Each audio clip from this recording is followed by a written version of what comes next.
Hello, brave, wonder-filled soul friends. Just wanted to come share a little bit about sleep habits. Insomnia for me began when I was just 10 years old, and it has been a chronic battle ever since. I'm 26 now. And so for 16 years, my body was struggling to go fully unconscious, experience a satisfying level of rest state and allow for that time of restoration and effective memory processing and all the magic that happens when we reach that deep state of sleep that we're intended to experience. And I wasn't able to get there. And it really took a toll. And so we started self medicating in high school, and then officially medicating in college, using supplements in the in betweens, end of high school, and then after college, and just a variety of things. And what I'm finding is that there are four key components to mental health, and they're very relevant when it comes to sleep and sleep habits and sleep difficulties. Um, four key components of mental health: brainwave regulation, nervous system regulation, habits of mind, and habits of body. And when these four things are addressed, the neurotransmitters and the other effects within the mental health experiences actually balance them out themselves. We don't need to directly address the neurotransmitters. They'll balance out themselves when we address these four key components of mental health. And so this is especially relevant for sleep. And so I did not have very good sleep habits. Just go with the body, maybe eat a pretty unhealthy dinner, have a lot of really unhealthy snacks, stay very mentally occupied, not really do anything to ground my body, and then just expect to be able to go unconscious for sleep. And it doesn't work that way. And so I just wanted to share some insights about what we've learned with allowing for effective regulation so that we can sleep. We're sleeping naturally now for the first time in like forever. We were on sleep medications from like heavy duty psychiatric medications, like 400 milligrams of serotonin at one point, like all sorts of stuff was going on. From 2014 to 2017 ish. And then we were just using medical marijuana to supplement that, and then strictly medical marijuana from 2017 until just a couple months ago in 2019. So we've been using lots of different stuff, and now we are getting natural sleep, and it feels so good. It literally feels like my brain is catching up on 20 years of memory processing. And that in itself is a like just the biggest weight off.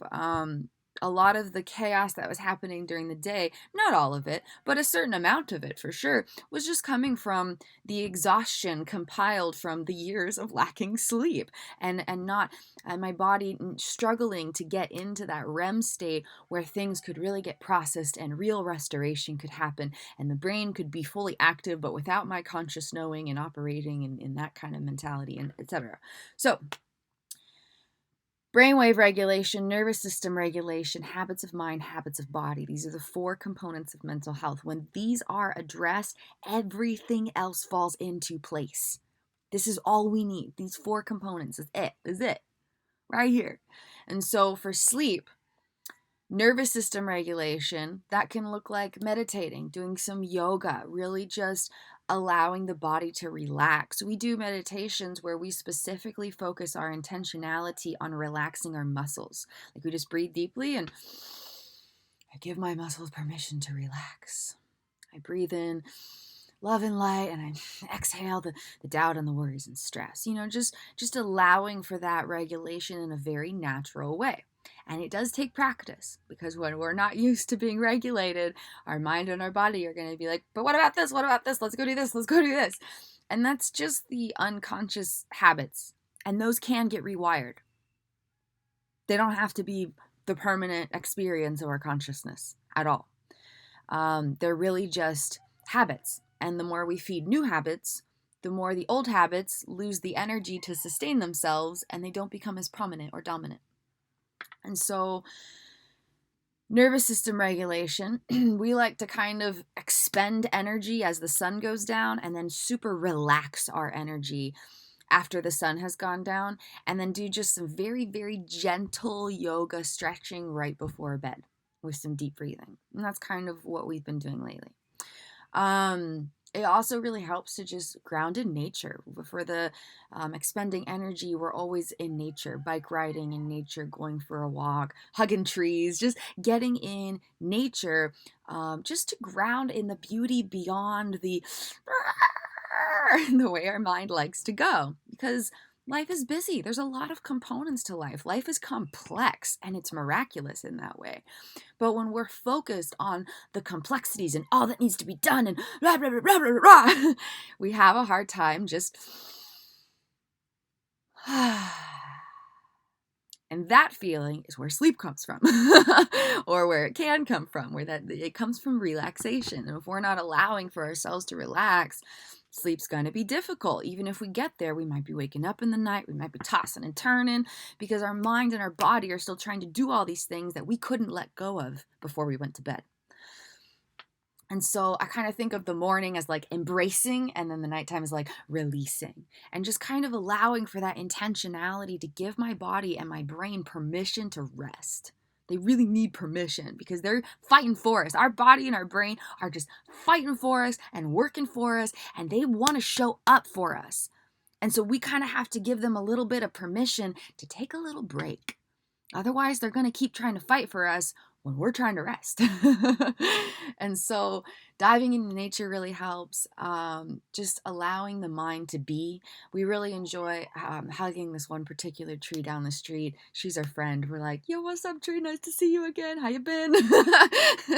And even just that level of playfulness can allow for parts of my brain body to be like, oh, okay, maybe it is safe to relax. Maybe I don't have to solve all the world's problems right now. Maybe I don't need to hold the entire world's tension on my shoulders, you know? So diving into nature, specifically there's this tree, we really love hugging it and kind of giving our body that love that it likes to get, you know, from hugging a person. And we don't hug people every day. We kind of live a pretty solitary life doing the work we do, and we love it that way. We're really grateful for this time to just invest in our own inner being and kind of restore our consciousness for the years to come. But we don't get that hugging interaction as often as our body would crave. And so hugging this tree kind of brings that relief to parts of my body, kind of grounds our vestibular apparatus and such.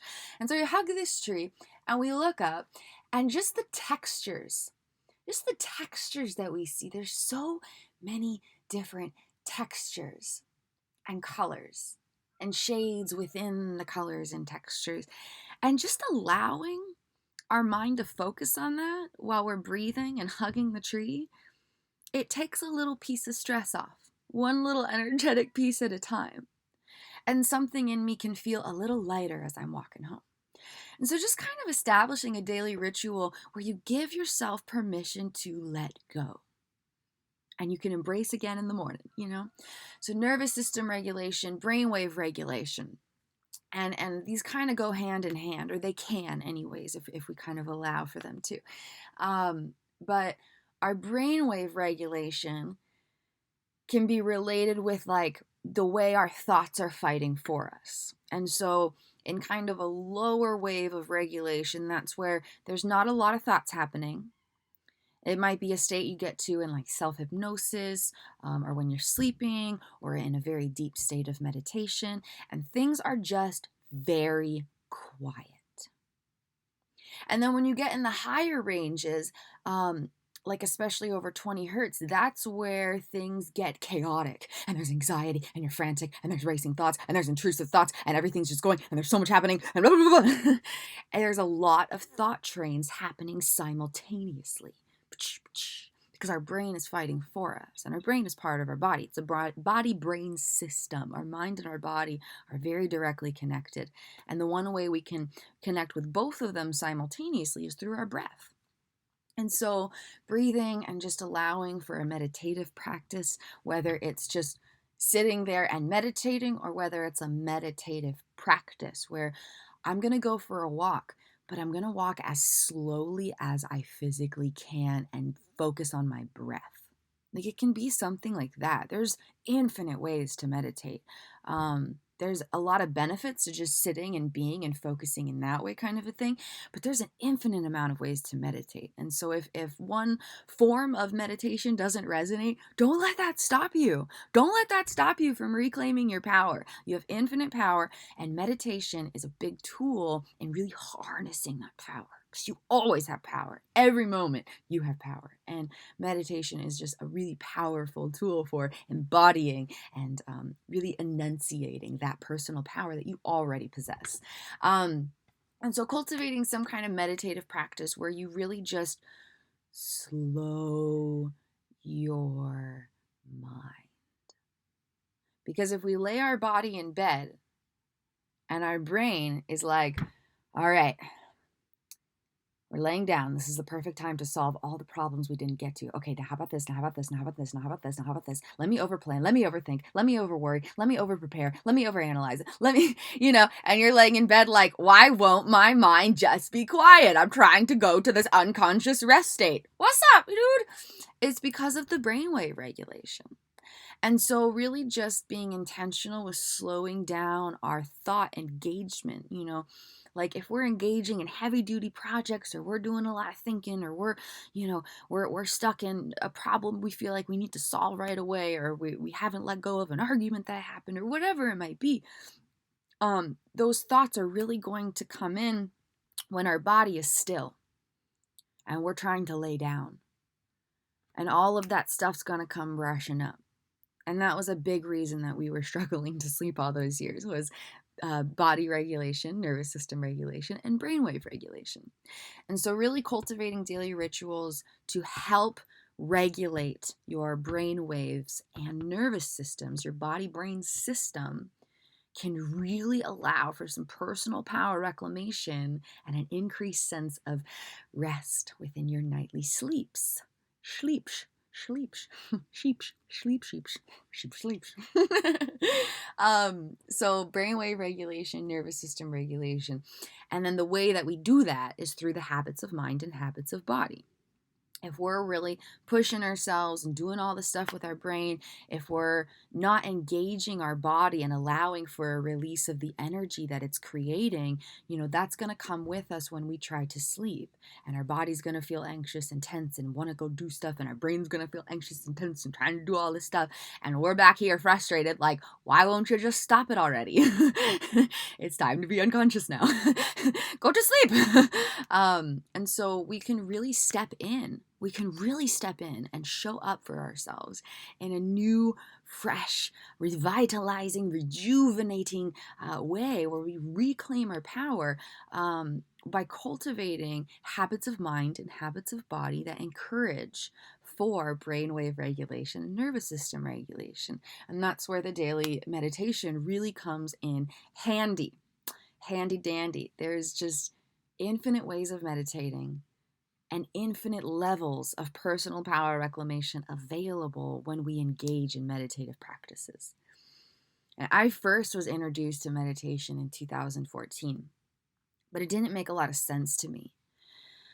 Meditation is really just practicing presence with your consciousness. That's all it is. And it doesn't have to be more complicated than that. And it doesn't have to be bigger than that. And it's allowed to be exactly that. And so no matter how we're meditating, when we kind of set the intention of, I'm just going to practice presence with the mind behind my mind, our consciousness, we reclaim our power. And our breathing, our breath, can be a powerful way to connect our brain and our body. And when we do that, we're connecting with all of our consciousness instead of just a portion of it. And so there's extra power in that. And so meditation, there's infinite ways of practicing it. But the point of it is really just practicing presence with your consciousness. That's it. You don't have to change the way you feel. You don't have to change who you are. You don't have to silence everything. You don't have to like if things get quieter in the mind, that might be something that happens as a result of meditation, but it's not the point of meditation. You show up for meditation because you say, "Hey, I love myself." And the more I love myself, the more myself is allowed to love me.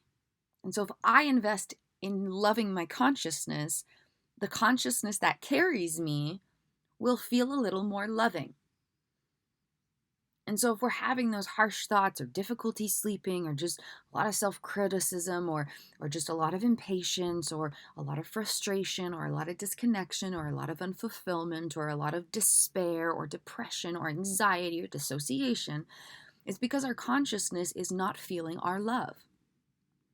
And when we show up and invest in loving our consciousness, things start to change.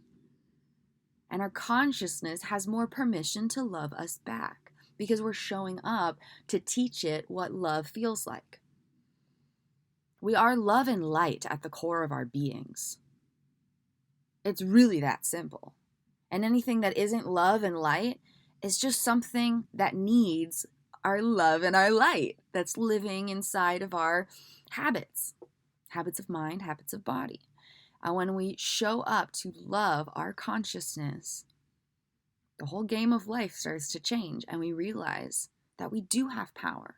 And we're not just victims of this mind, and we're not just victims of this body. I lived in that mentality for a long time, and I realized the depth of the illusion of that. And when I say illusion, it's not that it's not real and not valid. That's not what I mean. It means that the messages that is creating is made from a place of neurobiological wiring that can be rewired, not from a place of total truth. Okay? And so it's an illusion. It's also real and it's also valid, but it's also not the whole truth. And so a lot of these things I was experiencing that led me to these deep, dark places of indescribable health battles for years. It was illusionary tricks from my neurobiology. And the moment I stopped identifying with it and agreeing with it, I started to have power to rewire it and transform it by loving it back to its full health, by restoring my consciousness. Recovery can be defined as regaining strength of consciousness, a restoration of wellness from the inside out. And so meditation is a powerful tool. We have infinite power, and we don't have to agree with the things that our mind is saying. Yes, it feels very real. And it is very real from one perspective. But there's also another perspective of my mind is creating these messages because of the wiring it has, and science shows me that I can rewire it if I choose to. Neuroscience has evolved now that we understand that our brain state is not permanent. We're not stuck in this brain body forever unless we choose to be. Yes, it takes work. Yes, it can be a process, and there's a lot of pain processing that happens. But my friends, the freedom that can be felt is immeasurable, and it is worth it, and you are worth it. Your health is worth it. Your wellness is worth it. Your ability to love yourself and thrive exactly as the beautiful being of love and light you are is worth it. And you're allowed to fight for your worthiness, even when your brain and your body are playing tricks on you. We don't have to agree with all the messages the mind creates. That's kind of the automatic state of things. But we don't have to do that anymore. We're learning a better way of being. I love you guys. Keep fighting for your health. Keep fighting for your worth. Keep fighting for the peace, joy, and fulfillment that you are innately worthy of. You are love and light to the core of your inner being. And I believe in you. I believe in you infinitely. I'm sending you all the highest love. and the deepest light. May your days be filled with magic. Namaste, warriors of the world. The courageous warrior light in me sees and honors the courageous warrior light in you. Blessings.